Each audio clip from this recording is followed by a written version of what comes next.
Halo semuanya, Assalamualaikum warahmatullahi wabarakatuh.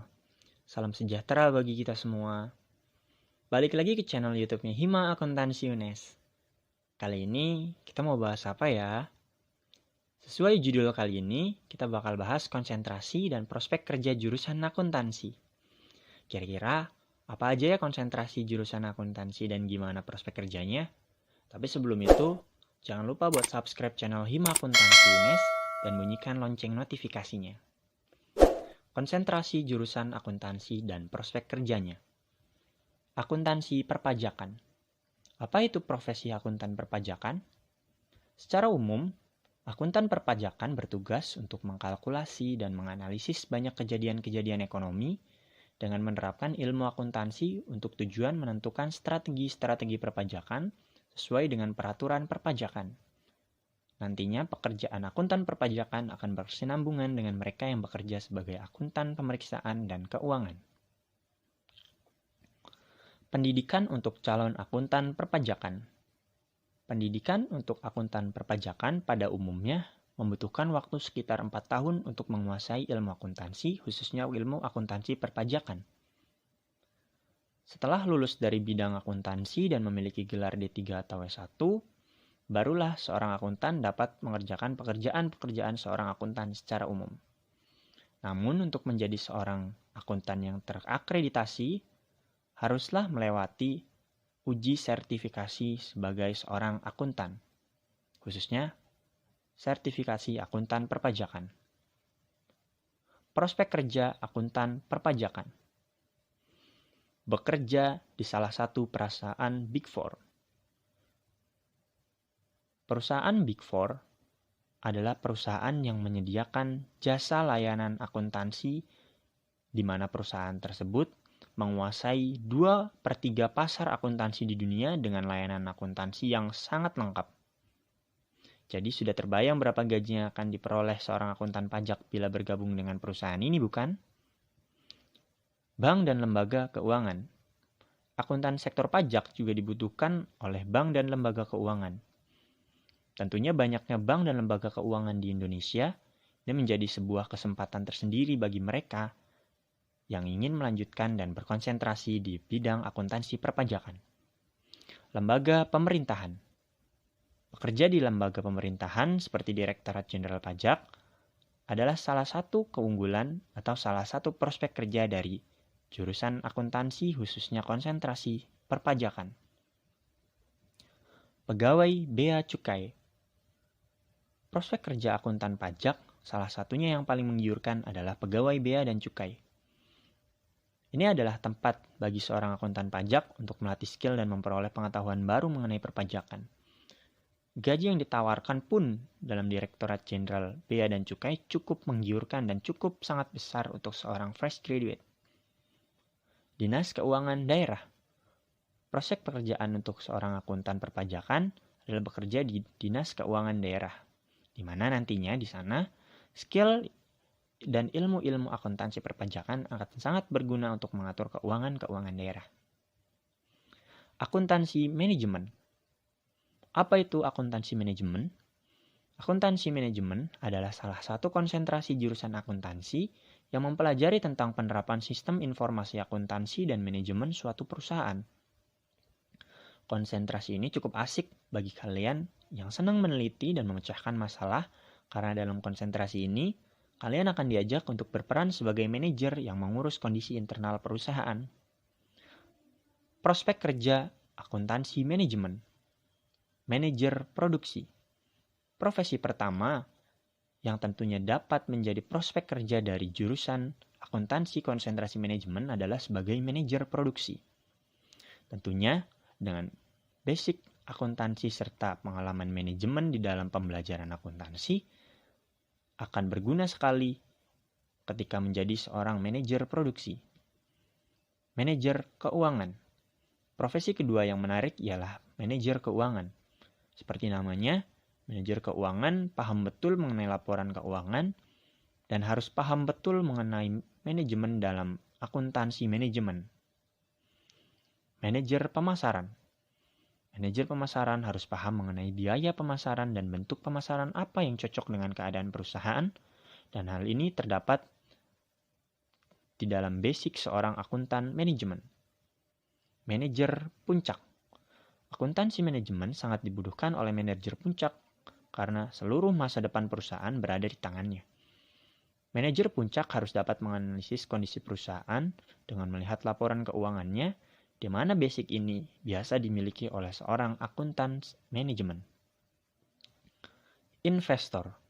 Skill akuntansi manajemen dibutuhkan oleh seorang investor karena investor dapat menimbang keuntungannya dalam berinvestasi lewat analisis laporan keuangan perusahaan, yang tentunya ini juga merupakan salah satu basic yang terdapat di dalam seorang akuntansi manajemen.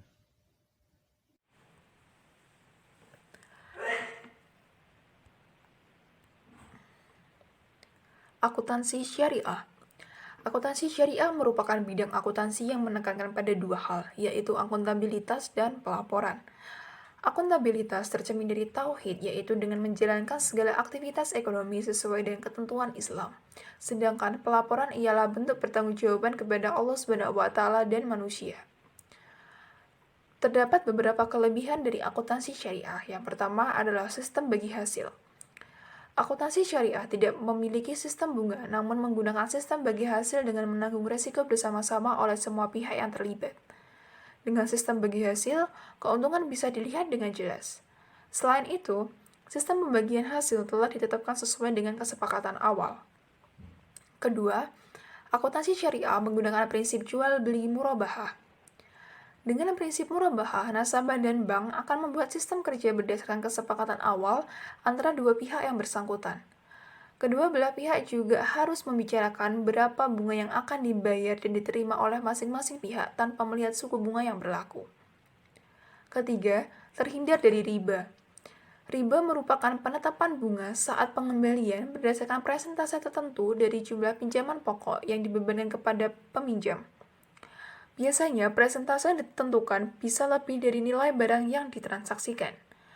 Dalam akuntansi syariah, penyajian laporannya tidak hanya menggunakan konsep time value of money dan dibuat sedemikian rupa, sehingga terlihat lebih bagus dan memenuhi kebutuhan di mata investor. Transaksi bisnis yang ditujukan juga bisa mengandung nilai moral dan norma. Keempat, memiliki unsur tenggang rasa. Teori yang ada dalam akuntansi syariah memuat unsur zakat dan juga memperhitungkan kepentingan yang memiliki unsur toleransi pada semua pihak. Kelima, landasan hukum dari Tuhan. Landasan yang digunakan dalam akuntansi syariah adalah sesuai dengan kaidah agama Islam yang mana berasal dari Tuhan Yang Maha Esa.